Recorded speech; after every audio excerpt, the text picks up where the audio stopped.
අයිබෝන් යාළුවෝ හැමෝටම.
පේනම් මේ ලෙජන්ඩ් එකේ නැත්නම් 300 එකේ ඉස්සරහ පේනම ගැන කතා කරමු.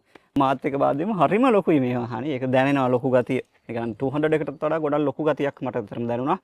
මෙන්න මේ වගේ තමයි මෙයාගේ මේ ලෙජෙන්ඩරි අයිකොනික් පෙනුම. ඇත්තටම මේක 200 එක වෙන පෙනුම ගත්තත් ඒ දුරට ගොඩක් දුරට වෙනස් කළා නැහැ. හැබැයි හරිම ලස්සන විදියට ඉස්සරහ වෙනස් කරලා තිනවා. ඔයගොල්ලන්ට බලා ගන්න පුළුවන්කම ලැබෙනවා. ඉස්සරහ පෙනුම මේ ග්‍රිල් එක ගැන කතා කරමු. මේ ග්‍රිල් එක බලන්න. මේක තනිකර හදලා තියෙන්නේ මේ හොරිසොන්ටල් අර අයිකොනික් විදිහට මේක ඕන තැනක දැක්කොත් හොයාගන්න පුළුවන්. මේ වෙද්දි අතරම වෙන වාහන වල ෆේස් ලිෆ්ට් කරනවා. අතර මේ වගේම හදලා තියෙනවා 200 එකක්. එහෙම කරන්නද පුළුවන්. මේක හැබැයි මේ ඔරිජිනල් විදිහට ප්‍රීමියම් විදිහට පේනද මේ යන ක්‍රෝම් ලයින් හින්දා එහෙම හරි ප්‍රීමියම් ලුක් එකක් මේ වාහනයට ලැබිලා තියෙනවා කියලා අපිට කියන්න පුළුවන්. හෙඩ්ලයිට් එක ගැන විශේෂයෙන්ම අපි කතා කරන්න ඕනේ. හෙඩ්ලයිට් එක පේන ඇති ගොඩක් ස්ලීක් විදිහට හදලා තියෙන්නේ වෙන වාහන වලට සාපේක්ෂව. යුනික් ඩිසයින් එකක් තියෙන්නේ. ඔයගොල්ලන්ට මේකේ පේන නැති මෙන්න මේ L ලකුරක් වගේ තියෙනවා. ඒතර මේකේ තියෙන ඩේ ටයිම් රනින් ලයිට් එක, ඒ වගේම ටර්නින් සිග්නල් එක. ඊට අමතරව මේ වාහනේ තියෙනවා මේ ක්ලියරන්ස් ලයිට් කියලා. ඒ කියන්නේ සාමාන්‍යයෙන් ලෝ ස්පීඩ් යද්දී විසිබිලිටි එක ගන්න ස්මෝල් ඉලිමිනේෂන් එකක් දෙන ලයිට්ස් වගේකුත් තියෙනවා. ඒ වගේම මේකේ ලයිට් තුනක් තියෙනවා. ඉතින් මේවා බයි බීම් විදිහට තියෙන්නේ. බයි බීම් හෙඩ්ලයිට්ස් තියෙන්නේ. මේ බයි බීම් හෙඩ්ලයිට් එකත් මෙට්‍රික්ස් ටෙක්නොලොජි එක තියෙනවා. ඒතකොට මේක කනෙක්ට් වෙනවා ස්ටීරියන් වීල් එකට. ස්ටීරියන් වීල් එකට කනෙක්ට් වෙලා තමයි තියෙන්නේ. මේ වෙද්දි ගොඩක් ටෙක්නොලොජිස් මේවට ඉන්ටිග්‍රේට් කරලා තියෙනවා කියලා කියන්න පුළුවන්. මෙන්න මෙතෙන් ආපහුම ඔයගලන්ට පේනවා ඇති හෙඩ්ලයිට් වොෂර් එකක් දීලා තියෙනවා. හෙඩ්ලයිට් වොෂර්ස් හරි වටිනවා මේ වගේ ඔෆ් රෝඩ් යද්දී අපිට බැහැලා හැම වෙලෙම ක්ලීන් කරන්න බැරි හින්දා සුද්ධ කරගන්න. මේ ෆොග් ලයිට් එක විශේෂයි. මොකද්ද විශේෂය? මේක LED ටෙක්නොලොජි තියෙන්නේ. ඊට අමතරව මේක ඔයගලන්ට පේනවනම් මෙන්න මෙතන මේ ෆොග් ලයිට් එකට අමතරව තව ලයිට් එකක් තියෙනවා. මේකට කියනවා මේ කෝන ලයිට්ස් කියලා. මෙන්න මේ වගේ හරි ලස්සන ඩිසයින් එකක්, හරි ස්ලීක්, හරි ප්‍රීමියම්, අර අයිකොනික් එක එහෙම නැත්නම් ඒ ඉතිහාසය ගෙනියන්න පුළුවන් වෙන විදිහට මේ වගේ හදලා තියෙනවා. හරි ලස්සනයි, ගොඩක් උසයි. අපි සයිඩ් විව් එක ගැන කතා කරමු. ඒකේ දිග තියෙනවා. අතරම මීටර් 5ක්ම වගේ කියලා අපිට කියන්න පුළුවන්. 4985 මිලිමීටර් දිග තියෙනවා. යාගේ උස තියෙනවා කීයක් විතරද? හරියටම 2 මීටර්ස් වලට පොඩ්ඩක් අඩුයි. ඇත්තටම 1980යි උස තියෙනවා. ඊට පස්සේ මෙයාගේ වීල් බේස් එක තියෙනවා 2850යි. බොඩි ඔන් ෆ්‍රේම් විදිහට තමයි එන්නේ. ඒතකොට මේ වාහනෙත් එහෙම තමයි බොඩි ඔන් ෆ්‍රේම් එන්නේ. වීල් බේස් එක ගැන කියනවා නම් මෙයාගේ 225 මිලිමීටර් තමයි එන්නේ මෙයාගේ මේ JDM version එක. ඒ කියන්නේ ලොකු වගේ ඩිපාචර් ඇන්ගල් එක. මෙන්න මේක තියෙනවා 26යි අංශක. ඒ වගේම ඉස්සරහා තියෙන අප්‍රෝච් ඇන්ගල් එක ඒක 32ක් තියෙනවා. ඒ වගේම බේක් ත්‍රූ ඇන්ගල් එක ඒක තියෙනවා 25ක්. මේක වතුරේ දාලා යන්න පුළුවන්. ඒ කියන්නේ මෙන්න මේ හරියක් වගේ. මෙන්න මෙතන පේනොත් බ්ලයින්ඩ් ස්පොට් මොනිටර් එක දීලා තියෙනවා. මෙතන ප්‍රොජෙක්ටර් ලයිට් එකක් තියෙනවා. රෑට එහෙම මේක වැටෙනවා මේ පැත්තට. ඊට අමතරව මෙතන 360 view එකේ කැමරා එකක් බලා ගන්න පුළුවන්. වීල් ගැන කතා කරමු. 20 තියෙනවා. ඒ කියන්නේ අඟල් 20ක් දිග තියෙනවා මෙන්න මෙයාගේ ඩයමීටර් එක.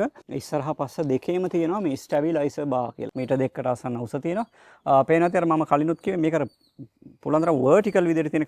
මෙතෙන් දාපුවාම ස්පොයිලර් එකත් එක්කම මෙතන හයි මවුන්ටඩ් බ්‍රේක් ලයිට් එකක් තියෙනවා. මේ වගේ තියෙන්නේ ලෑන්ඩ් ක්‍රූසර් කියන එක. ආයේ මේක කියන්න දෙයක් නැහැ. හැබැයි එයාලගේ සන්නාම නාමය දාලා තියෙන. ඒක ඔන් කළත් ඔන්න ඔයගේ ඔන් කරගන්න පුළුවන්.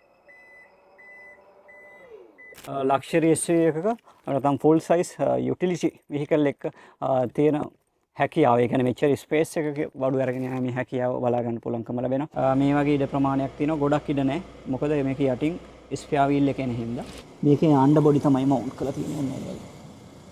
ඒතර මේ එන්ජින් එක V8 නෙවෙයි. මේක V6 එන්ජින් එක. V6 twin turbo ඉන්ටර්කූල්ඩ් විදියට එන්නේ 3.3 ලීටර් කියලා තමයි එන්නේ. මෙයාගේ පෙට්‍රල් වර්ෂන් එකක් එනවා. ඒක 3.5 ලීටර් විදියට. මේකත් V6 twin turbo කියලා එන්නේ.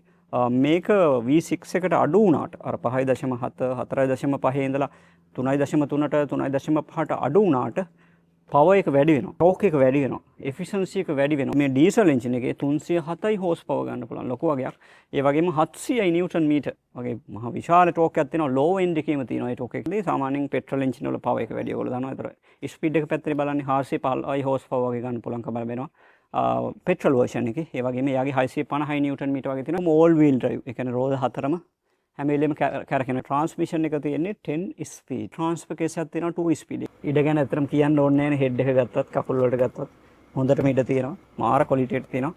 මේ මාරම කම්ෆර්ටබල් කියලා වැඩක් නැහැ. ආම් රෙස්ට් එක මෙන්න මේ වගේ තියෙනවා. තාම මේ ස්ටිකර්ස්වත් ගලවලා නැහැ මේකේ. මේකේ තනිකරම AC කන්ට්‍රෝල් එක, ක්ලයිමේට් කන්ට්‍රෝල් ටික දීලා තියෙනවා. මෙන්න මේ වල ඉඳලා තියෙන්නේ. හරිම කම්ෆර්ටබල්. මේ හරියට ආපම ඔයගලන්ට පේනවාදී බොටල් හෝල්ඩර් එකක් තියෙනවා. ගොඩක් ලොකුවට ඉඩ බලා ගන්න පුළුවන්. මෙතන යටිනුත් ලයිට් එකක් තියෙනවා. මේකේ සුක්කානම අල්ලපු වෙලෙම කියන්නම් මේ බටර් වගේ තියෙන.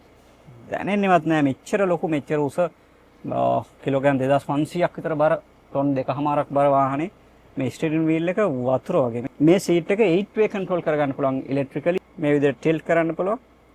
මේ විදිහට ටෙලස්කෝපික් විදිහට Tamanට ඕන ගානට තියලා මේ ගේජ් ක්ලස්ට් එක හරියට හැට පේන ගානට පහසු විදිහට හදාගෙන ඉවරලා සෙට් කරලා තියාගන්න පුළුවන්කම තියෙනවා. මේ සෙන්ටර් කන්සෝල් එක අඩි 1.1 විතර පළල තියෙනවා මේ.